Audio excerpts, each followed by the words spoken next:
Hello everybody and welcome.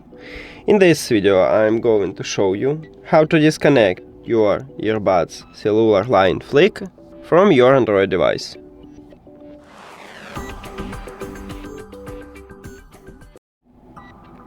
You have to start by open settings and then go to the Bluetooth or connected devices. Now, at the device list, click the information icon or settings icon near to your earbuds. And right here at the right side we have the button Disconnect. You need to tap at this button, but before I tap on it, I will tell you the difference between Disconnect and Unpair. So, when you select to disconnect your earbuds, you will stop Bluetooth connection with them, but leave them at the device list. And if you select to unpair your earbuds, you will totally remove your earbuds from your phone. So if you need this, just select forget button or forget device button or unpair button, it depends on Android phone.